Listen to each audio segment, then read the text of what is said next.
دارالعلوم دیوبند کا سنگ بنیاد اگر میں یہاں یوں کہہ دوں تو مبالغہ نہ ہوگا۔ دارالعلوم دیوبند آپ تاریخ ہندوستان کو اٹھا کے دیکھیے، ہندوستان کی تاریخ میں ایک وقت ایسا تھا کہ ہندوستان میں کفر کا طوفان تھا، شرک برجمان تھا، بدعات رسومات رواجات میں مبتلا انسان تھا، اسلام برائے نام تھا، عقیدہ خام تھا، ہر غلط کام تھا، جہالت کا اندھیرا تھا، ظلم کا بسیرا تھا، گمراہی کا ڈیرا تھا، بڑے بڑے جگیردار سرمایہ دار، ہاں جناب وہ ملک و ملت کے غدار تھے، انگریز کے وفادار تھے، قرآن کے نقشے جلائے جا رہے تھے اور جناب دینداروں کو پھانسیوں پہ لٹکایا جا رہا تھا، مسلمانوں کی بے بسی کا عجیب عالم تھا۔ اس حالت میں میرے رب کو ترس آیا، کس رب کو ترس آیا جو خزاں کے بعد بہار پیدا کرتا ہے، اس رب کو ترس آیا جو رات کے اندھیرے کے بعد صبح کا سویرا پیدا کرتا ہے، اس رب کو ترس آیا جو کانٹوں کے درمیان نرم و نازک پھول کو پیدا کرتا ہے، اس رب کو ترس آیا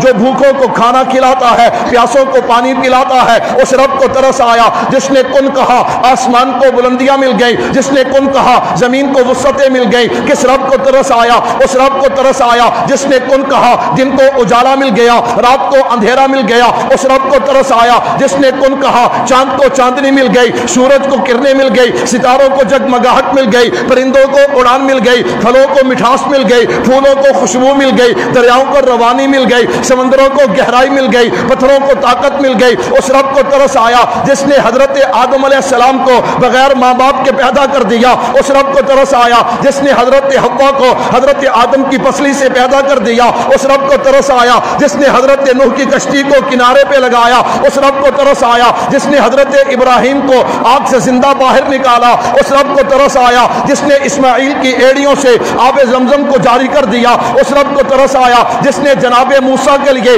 دریاؤں میں راستے بنا دیے، اس رب کو ترس آیا جس نے جناب عیسیٰ کو زندہ آسمانوں پہ اٹھا لیا، اس رب کو ترس آیا۔ اور اس رب نے اس وقت کے کچھ اہل علم اہل تقوی ان لوگوں کے دلوں میں ان کے جناب دماغوں میں یہ بات ڈالی کہ ہندوستان کی سرزمین پہ ایک مدرسے کی بنیاد رکھو۔ اس لیے حضرت مولانا حبیب الرحمن عثمانی رحمت اللہ علیہ فرماتے ہیں کہ دیوبند بنانے سے پہلے ہم نے جو مشورہ رکھا اس میں جتنے بھی بزرگ آئے ہر بزرگ کو اللہ نے خواب کے ذریعے یا الہام کے ذریعے یہ اشارہ دیا کہ ہندوستان کی سرزمین پہ ایک مدرسہ قائم ہونا چاہیے۔ حضرت مولانا نانوتوی رحمت اللہ علیہ فرماتے ہیں میں نے خواب میں دیکھا کہ میں بیت اللہ کی چھت پہ کھڑا ہوں، میری 10 انگلیاں ان سے پانی کے چشمے جاری ہوتے ہیں اور پوری دنیا میں پھیل جاتے ہیں۔ مولانا رفیع الدین رحمت اللہ علیہ فرماتے ہیں علوم دین کی چابیاں مجھے پکڑا دی جاتی ہیں، میں قربان جاؤں جب یہ مدرسے کی بنیاد رکھی گئی۔ ہاں اس وقت سن کیا تھا،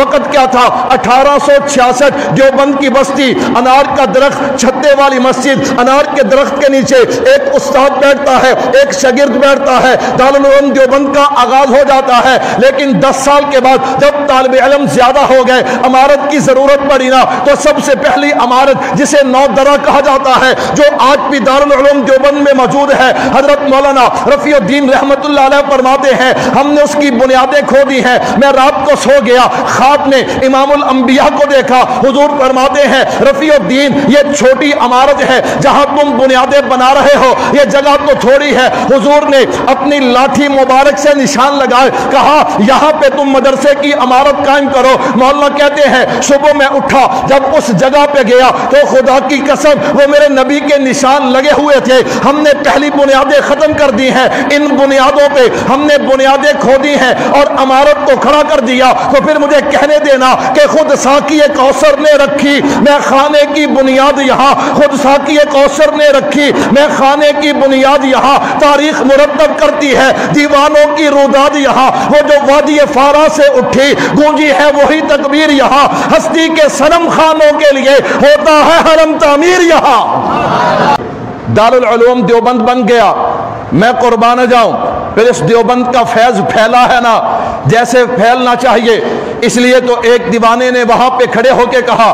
اس وادی گل کا ہر ذرہ خورشید جہاں کہلایا ہے۔ کیوں؟ اس نے حضرت نانوتوی کو دیکھا، اس نے حضرت مدنی کو دیکھا، اس نے حضرت تھانوی کو دیکھا، اس نے حضرت شیخ الہند کو دیکھا، اس نے حضرت کشمیری کو دیکھا۔